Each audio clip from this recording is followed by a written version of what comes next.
الحمد لله وكفى والصلاة والسلام على عباده الذين اصطفى خصوصا على أفضلهم وخاتم النبيين محمد الأمين وعلى آله وصحبه أجمعين وبعد فأعوذ بالله من الشيطان الرجيم بسم الله الرحمن الرحيم لكل جعلنا منكم شرعة ومنهاجا ولو شاء الله لجعلكم أمة واحدة ولكن ليبلوكم فيما آتاكم فاستبقوا الخيرات إلى الله مرجعكم جميعا فينبئكم بما كنتم فيه تختلفون صدق الله العظيم.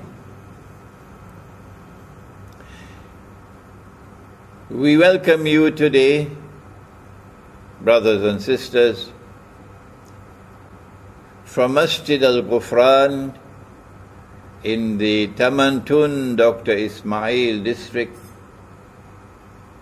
of the city of Kuala Lumpur in Malaysia, as we address you, our brothers and sisters in Egypt. We live in a very strange world today. It grows stranger and stranger every day. It's a mysterious world. Things are happening in the world that never happened before. For example, for the first time in human history, all of mankind is being brought together in one global society. Is this by accident? Or is there something which explains it? All of the world is being herded into one global economy. Never before in history did this exist. Is this by accident? Or is there something which explains it? And all of mankind is brought into one bogus and fraudulent monetary system.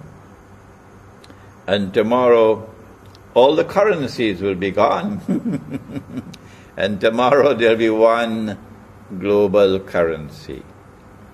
Is this by accident? Or is there something which explains it? 100 years ago, if someone wanted to travel from Bursaid or Iskandaria to New York, it would take 2 months by sea. Today, thanks to the unprecedented progress of modern Western scientific and technological revolution, it takes a few hours. Yesterday, you had to write a letter.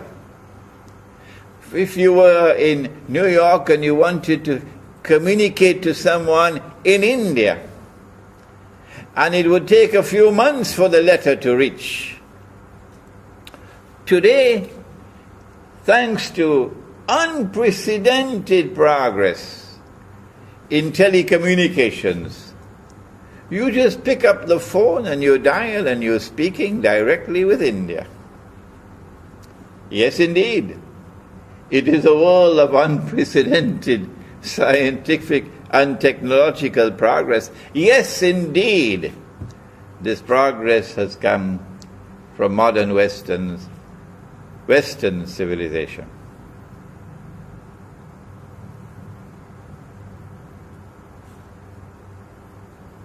There are those who see with only one eye. They are internally blind.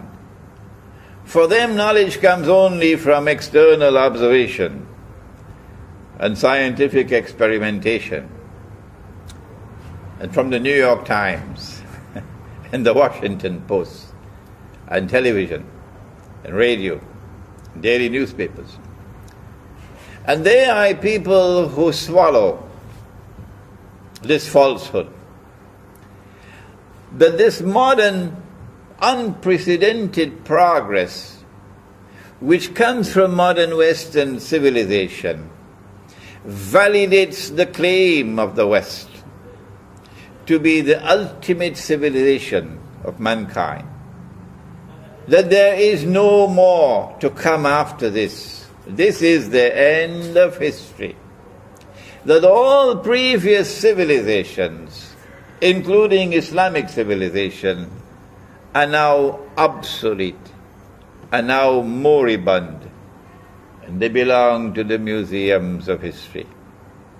And so any attempt to enforce the Sharia of Islam represents backwardness, represents trying to take something out of the museum and bring it back into history.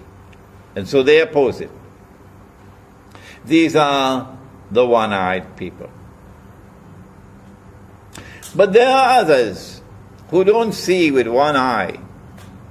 They see with two eyes. They see with the external eye and they see with the internal eye, because Allah has placed faith in their hearts. Faith is not sold in the stock market. And when Allah puts faith in the heart, then He puts nur in the heart. And nur is not sold in the stock market.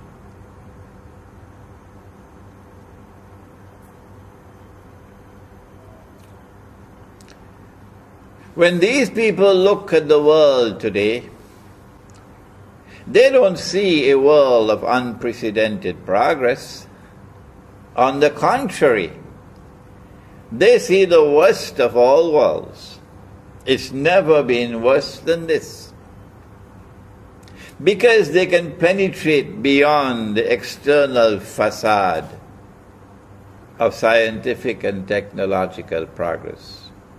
They can penetrate beyond the glitter and the pomp. And they can see that those who today control power in the world, unprecedented power, use that power to oppress. They see an age of universal oppression, where those who are powerful are oppressing the rest of the world. They see not only political oppression, they see economic oppression. That the economy around the world is now built in such a way that the rich and the powerful can benefit from it and grow constantly richer, while the rest of the world is imprisoned in permanent poverty. That's not progress. They see not only political and economic oppression, they see monetary oppression, where a monetary system that is bogus and fraudulent and utterly haram has been imposed upon the rest of mankind by modern Western civilization. And that monetary system is functioning as an instrument of financial oppression and monetary oppression. And so they do not blame Egyptians for being poor. They don't say that Egyptians are poor because they are lazy. They don't say that Indonesians are poor because they are lazy, and Bangladeshis and Pakistanis are poor because they are lazy.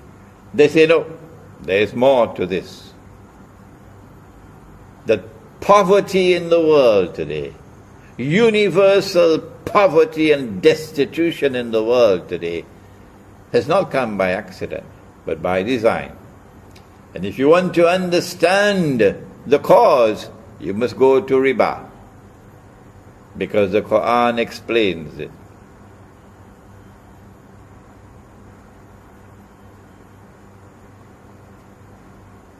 And so now let us turn to the subject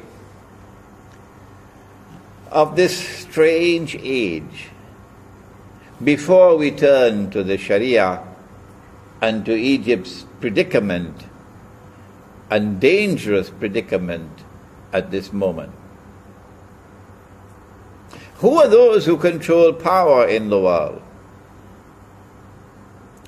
And who are those who are ruling the world today? And how should we relate to them? Does Ikhwan al-Muslimun know the destination to which they are taking Egypt today? Does the Ikhwan al-Muslimun know the destination to which the world is being taken today? Do they know what is the end of history? We want to spend a few moments today explaining that before we turn to this reckless effort to enforce the Sharia and to a somewhat misguided effort to enforce the Sharia. Our language is blunt. Our language is harsh. We are forced to use this blunt and harsh language because of the dangerous moment in which Egypt is now located. And what happens in Egypt today will affect the world of Islam tomorrow. And so we have every right to comment on what is happening in Egypt today. Egypt stands on the brink of a pit of fire. And who is smiling? Only the Zionists. The Zionists are the ones who today control power in the world. And there are two kinds of Zionists. There are Zionist Jews and there are Zionist Christians. Every Egyptian knows that.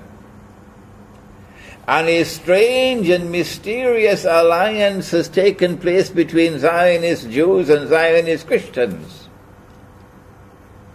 The Quran says that it has come tibyanan likulli shay. So has it explained this alliance between Zionist Jews and Zionist Christians?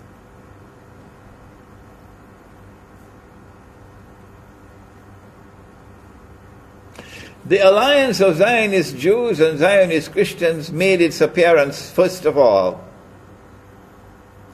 in the most spectacular way, that is, in Britain.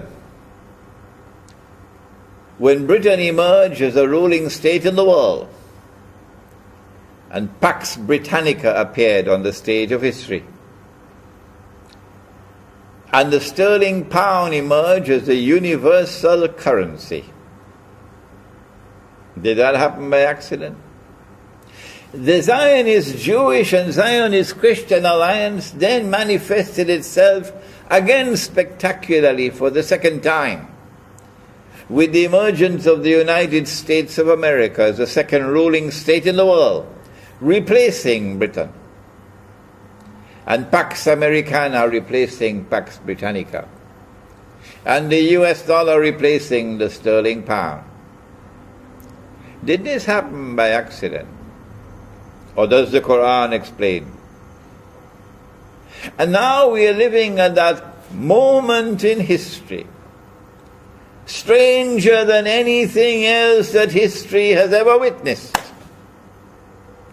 when the United States of America is in irreversible decline. Political, economic, monetary, financial, and military.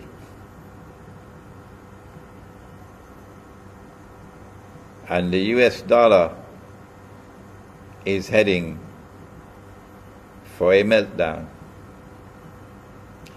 And it looks plain and clear that there is a successor ruling state to replace the United States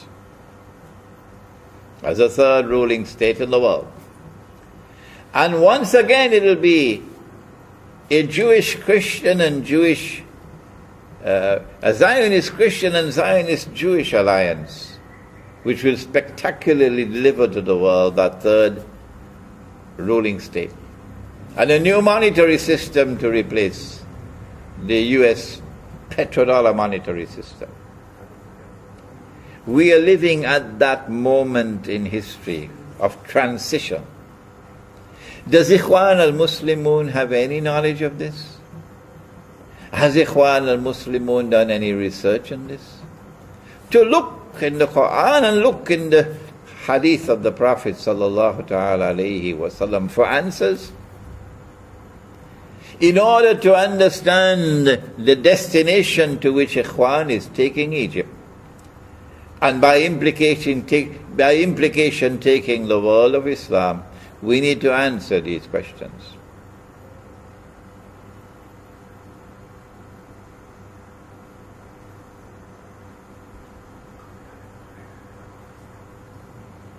This is our answer. If you say that we are wrong, that's not enough. You must answer. You must give the explanation from the Quran and from the Hadith. Do not simply say that Imran Hosein is wrong. That's not enough. Tell us what is the answer. The Quran is tibyanan likulli shay. It must explain history. Our answer is that Nabi Muhammad alayhi salatu wasalam said that when Dajjal is released, he will live on earth for 40 days. Yawmun ka sana, yawmun ka shahr, yawmun ka jum'ah, wa sa'iru ayyamihi ka ayyamikum. Sahih Muslim. And when he is released on earth in a day which is like a year, he will be released on an island. And we have descriptions of that island in the hadith of Tamim ad-Dari. In my book, Jerusalem in the Quran, which has now been translated to Arabic, mashallah, and it's available on my website, and you'll see the website at the bottom of the screen. In my book, Jerusalem in the Quran, which was written 10 years ago, I identified the island as Britain. And I went on to say that when Dajjal was in a day which is like a year, it is from Britain, Pax Britannica, that he commenced his mission to rule the world. And that when Britain was replaced by the United States and Pax Americana replaced Pax Britannica, Dajjal had moved to a day which is like a month. And now that Pax Americana is in irreversible decline, and a new ruling state is to replace it, and a new monetary system is to replace the US petrodollar monetary system, we said it is Israel which wants to replace the United States. And it is the universal, invisible and intangible electronic and digital money controlled by the Zionist-controlled banking system around the world, which will be the new monetary system, again backed by the petrodollar. Not the petrodollar, by petro money. This is our explanation. If you say that we are wrong, you must tell us what is right.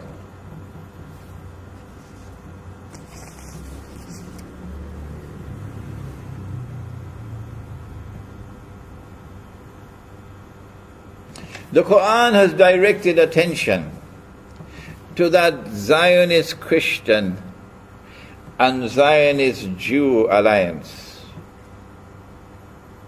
When Allah subhanahu wa ta'ala commanded in Surah Al-Ma'idah, بعد أعوذ بالله من الشيطان الرجيم يا أيها الذين آمنوا لا تتخذوا اليهود والنصارى أولياء. Allah is not speaking about all Jews and about all Christians. Absolutely not. Well then, which Jews and which Christians? The answer, بَعْدُهُمْ أَوْلِيَاءُ بَعْضٍ. He's speaking about a Jewish-Christian alliance which has now appeared in history, in the Zionist-Christian, Zionist-Jewish alliance, which lies at the heart of modern Western civilization.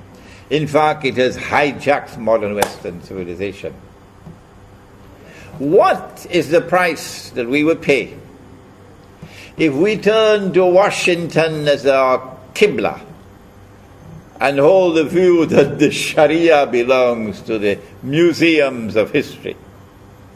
What is the price that we pay if we accept the lie that religion and politics must be separate from each other and we secularize life, which is what the Judeo-Christian Alliance wants us to do? What is the price that we pay when we identify with them? Allah goes on to say, وَمَنْ يَتَوَلَّهُ مِنْكُمْ فَإِنَّهُ مِنْهُمْ. And so we say to such people who are absolutely opposed to the Sharia of Islam, who don't want it at all, no, the Sharia should be sent back to the museum. It is obsolete, it is moribund. It represents backwardness.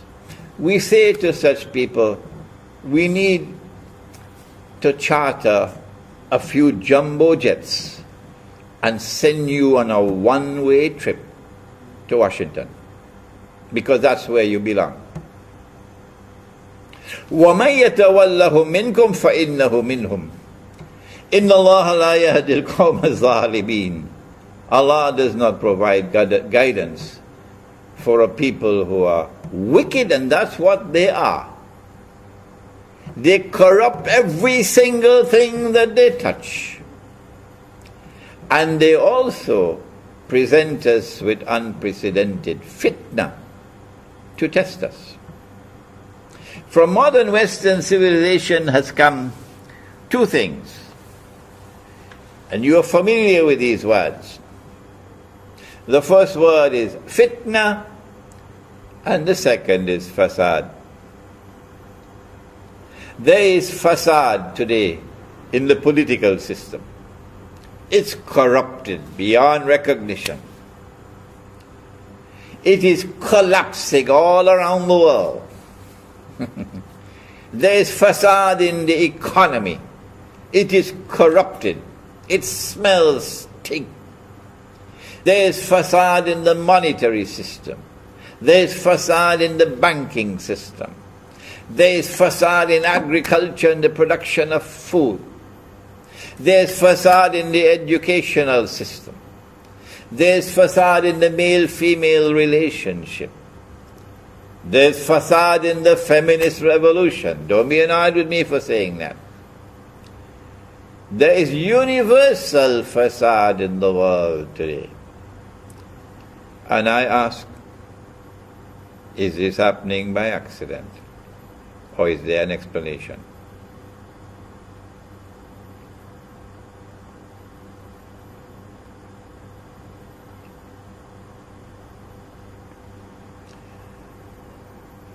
No, it's not happening by accident.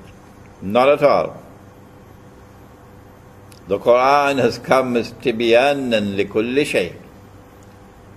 And the explanation is there in the Quran, Inna Ya'juja wa Ma'juja mufsiduna fil ard. That's the explanation. And I've written a book on the subject, an Islamic view of Gog and Magog in the modern world. The fasad comes together with fitna. We are being tested as never before in history. And there are those of us, and many of them are in Egypt, who share with me the view. There are many of them in Egypt who share with me the view that our ulama have failed us. If Egypt is poor, miserably poor today, the primary blame is that ulama have failed us. The money that we are using is not the money that Allah gave to us. The Quran speaks about dinar. The word dinar is in the Quran. The Quran speaks about dirham. The word dirham is in the Quran in the plural. And so long as we are using dinar and dirham, and remember, tomorrow,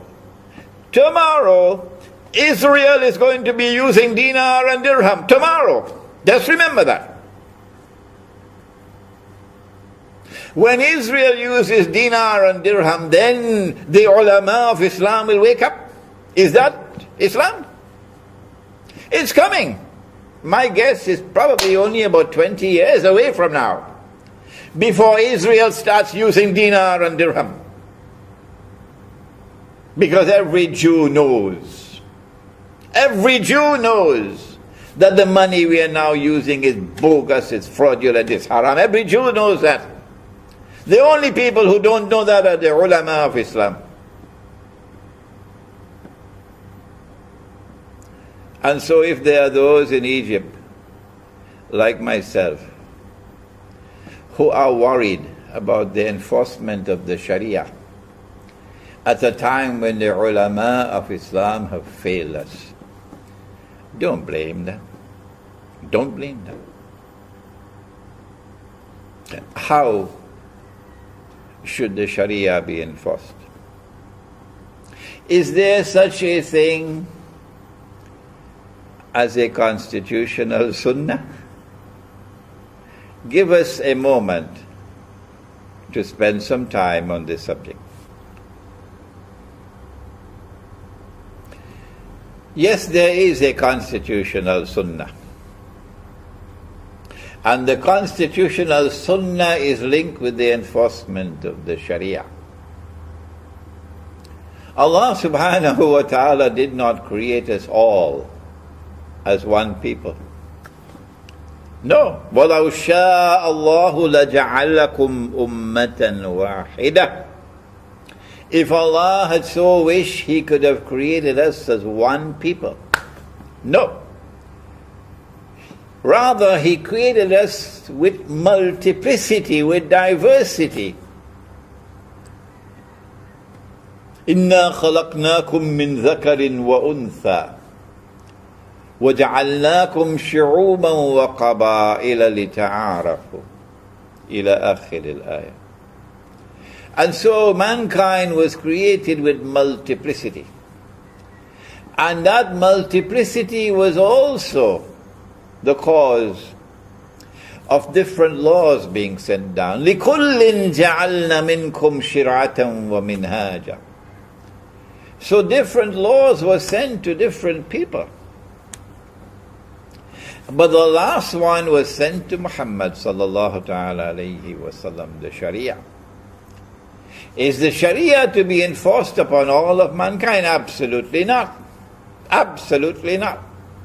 Well then, on whom is the Sharia to be enforced? The answer? On those who accept the Sharia. On those who willingly submit to the Sharia. Those are the ones on whom the Sharia is to be enforced. Ikhwan al-Muslimun should first return to the Quran to recognize that Egypt is not one ummah. No, it is not.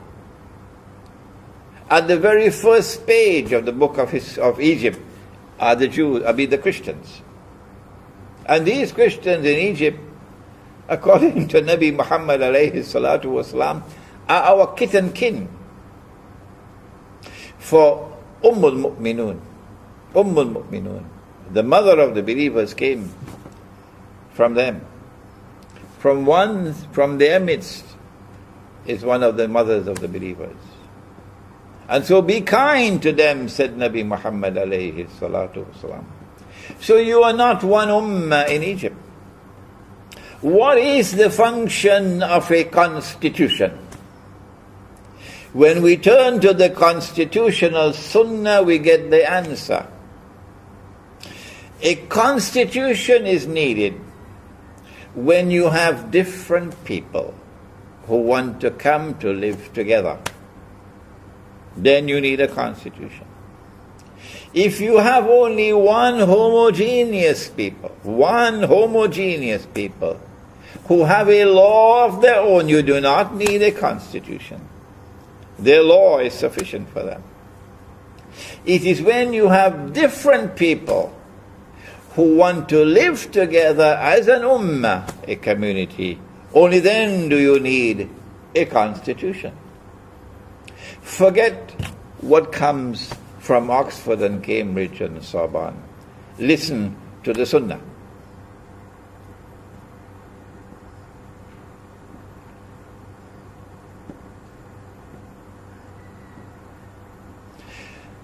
Nabi Muhammad alayhi salatu wasalam recognized the diversity of the population of Medina. He recognized that there were different Jewish tribes. Some of them at war with each other.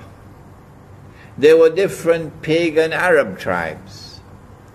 And then there were those who had become Muslim.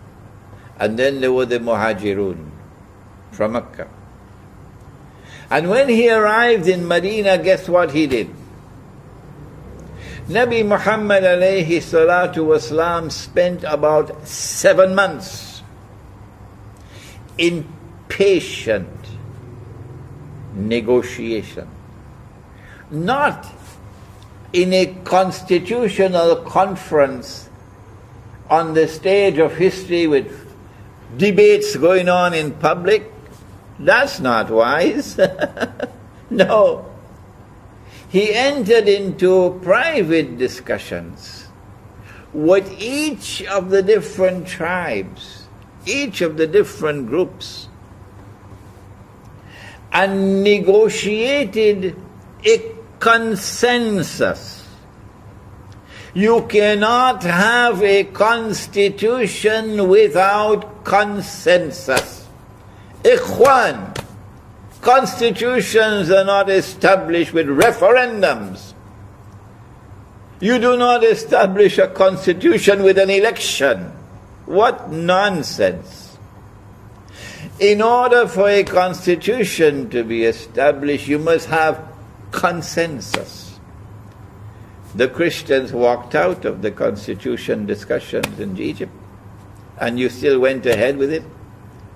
Have you forgotten the Sunnah? Have you forgotten the Sunnah? Is this the example you are setting for the rest of the world of Islam? There are voices around the world today cautioning you for your recklessness. We hope and pray you will not be offended by our words, that you will still consider us to be your brothers, and that you will heed our advice and warning. We apologize to the Christians of Egypt. Yes, we apologize to you, because this is an embarrassment for us. This is not the way. This is reckless, and this is misguided.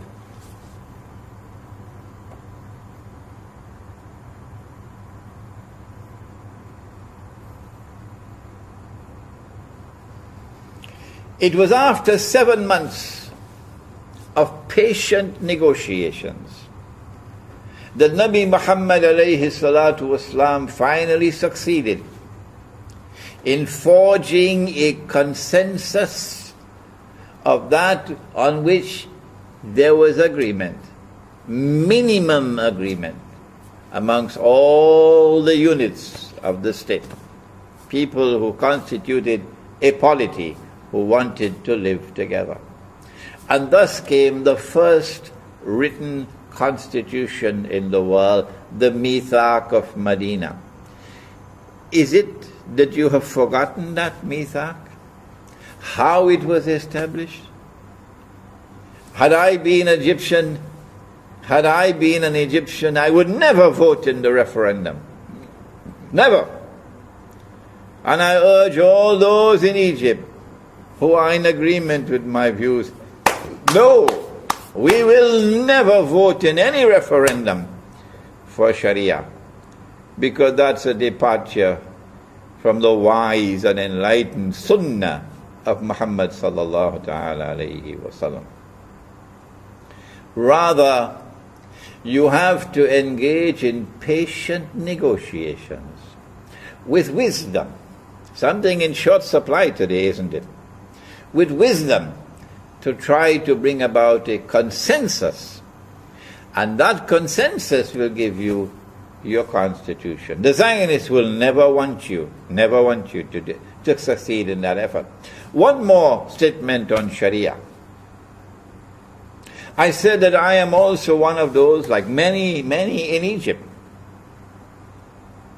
who believe that the enforcement of Sharia today, given the abject failure of our ulama, can lead us to great difficulties and embarrassments. And we want to see the Sharia enforced only on those who accept the Sharia.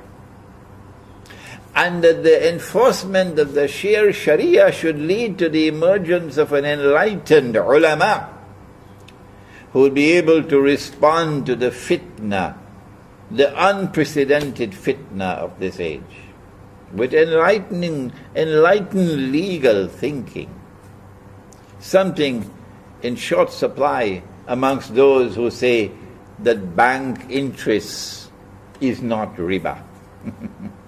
That the paper money that we're using and the plastic and electronic money that we're using is halal. And that the modern state, the modern republican state which recognizes state sovereignty to replace Allah as Al-Malik, is halal. Short supply of wisdom. What we want to say about the Sharia is this. Allah subhanahu wa ta'ala has asked us to call people to the way of Allah with wisdom.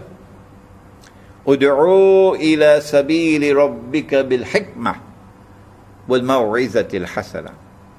Is this wisdom? Is this the way to impress upon the Egyptian people? That you are rushing through a constitution and a referendum within a short span of time? Is this wisdom?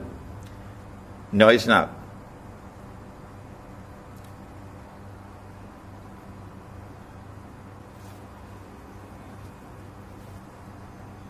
Well, then what is wisdom? Let me tell you what is wisdom. Wisdom is that you will enforce the Sharia as a parallel system of law in Egypt, alongside whatever rival systems of law there may be. But you have to demonstrate the superiority of the Sharia over all rival systems of law. No, you do not stamp out the others. Let the civil law continue. Let other systems of law that other people may choose continue to operate. And you have to demonstrate with your enforcement of the Sharia that you have a superior system of law which can outshine every rival. You can't do that unless you produce the scholars of law. And law does not exist in a vacuum. No. The scholar of law must also know politics and economics and monetary economics and history and the movement of history in order for him to be able to understand the complexities of today's legal system, legal challenges.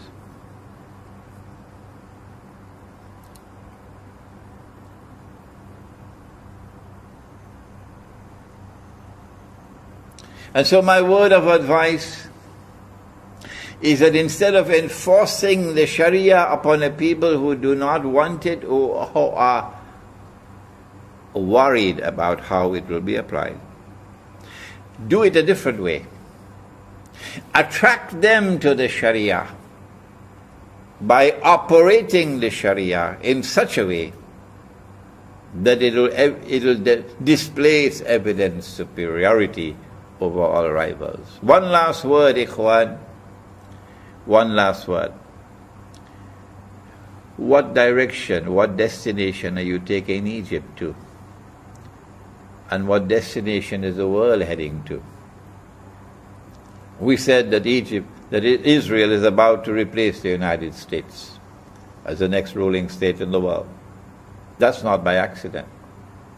That is Dajjal in a day which is like a week. And when a day like a week has come to the end, the malhama has already occurred. And the conquest of Constantinople has already occurred, which is after the Malhama, not the one that occurred 600 years ago. Then Dajjal is going to appear. The khuruj of Dajjal is going to take place. And he will then appear in human form. And he's going to stand up. He may come from Khorasan, but he's going to stand up in Jerusalem and declare, I am Al-Masih. But the Jews will not accept him as Al-Masih until he rules over a holy land which encompasses the biblical frontiers of the Holy Land. And you know that. Every Egyptian knows that. They changed the Torah. And they brought into the Torah that the Holy Land, Al-Ardul Muqaddasa, extends from the river of Egypt, the river Nile, to the river Euphrates.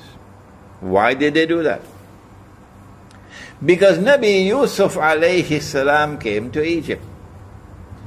And then he brought Nabi Yaqub alayhi salam and the whole of Banu Israel into Egypt. And they lived in the eastern delta between the river Nile and the Red Sea. And so they came to the conclusion that this also is a part of the Holy Land, Al-Ardul Muqaddasa. But they're wrong. They're wrong. They wrote it with their own hands. That's not the Holy Land.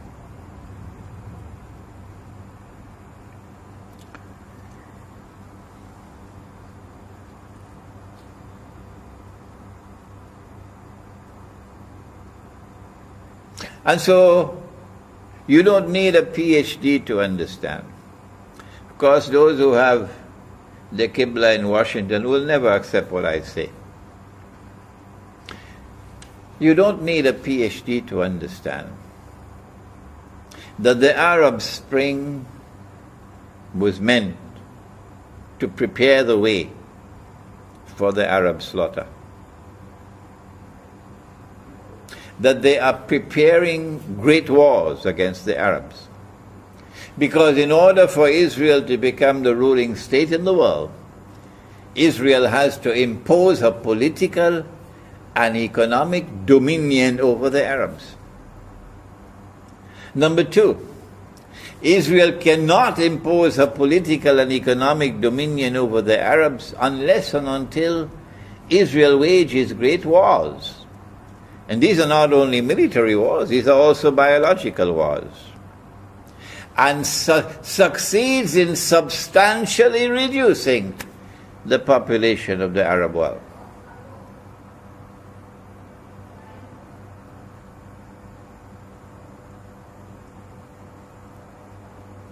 But Israel has to do something more. Israel has to expand her territory to encompass the eastern delta of Egypt. She can't do that with an aerial war or a naval war. She has to have a ground invasion. And so the plan is to attack Egypt from the east with ground troops. And when Israel attacks from the east, NATO will attack from the west, from Libya. And those fools, and that's what they deserve to be called, fools. They were fools in Libya, and they're just as foolish in Syria today.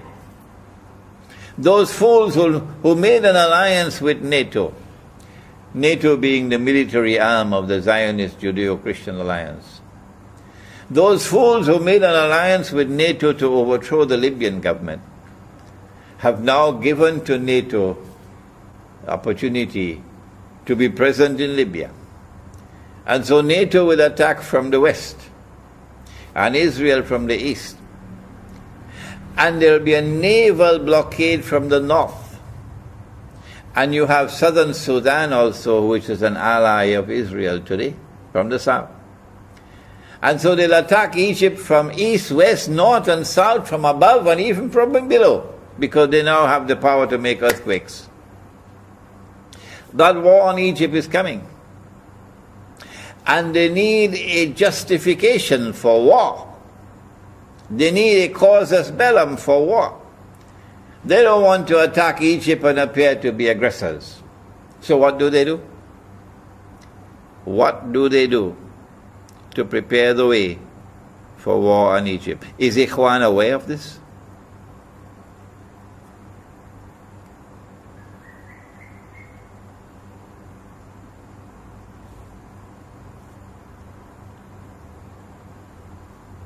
At a moment when Egypt should be coming together, all the different forces in Egypt should be uniting to resist the greatest threat that has ever existed in Egyptian history, the Zionist threat of an attack on Egypt.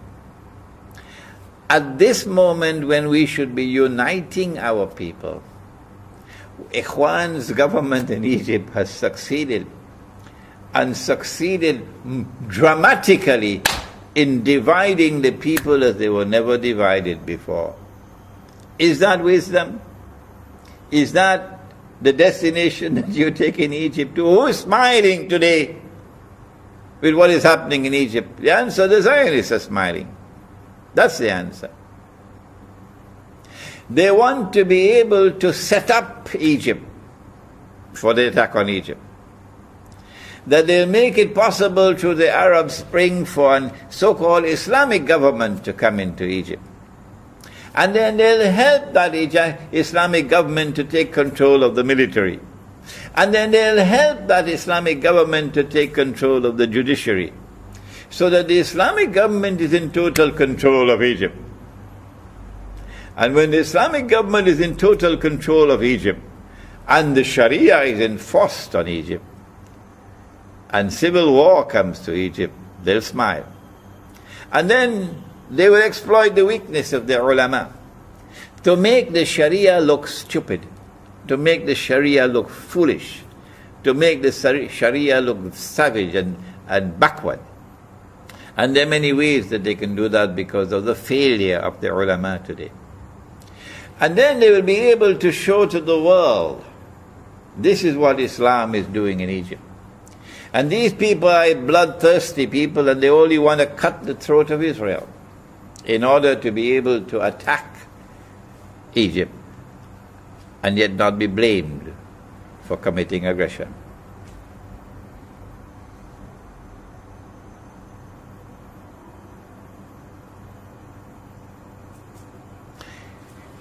Is Ikhwan going to take Egypt to that destination? Knowing that that's the destination to which the world is now moving? What should we do, O Egypt, at this moment? After the colossal failure of the advisors to the present Egyptian government, they should be removed. And men of greater wisdom should take over. Number 2, no constitution should be enforced upon the people unless and until it is arrived at through consensus. The Christians in Egypt have an equal political right to the Muslims to a constitution to which they will agree. Number 3, that the Sharia should be enforced only on those who are willing to submit to the Sharia. So it will not be the law of all Egypt. No. The other systems of law will function alongside the Sharia. Number 4, that when the Sharia is enforced, we should not so enforce the Sharia that we look like fools. Rather, Islamic scholarship must rise to the occasion.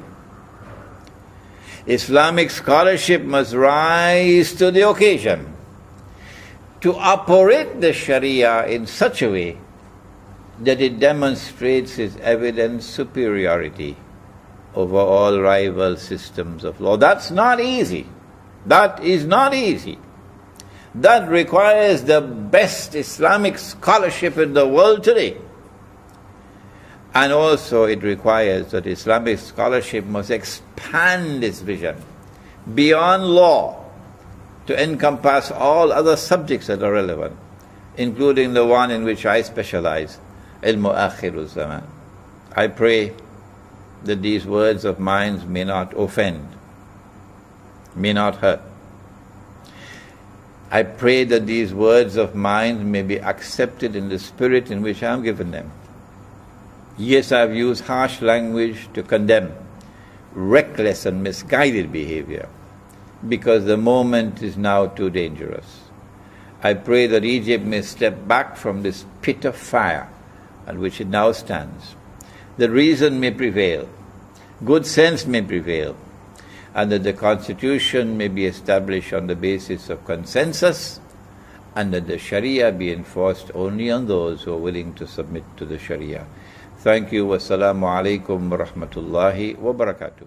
إلهي لست للفردوس أعلى ولا أقوى على نار الجحيم الله فهب لي التوبة واغفر ذنوبي فإنك غافر الذنب العظيم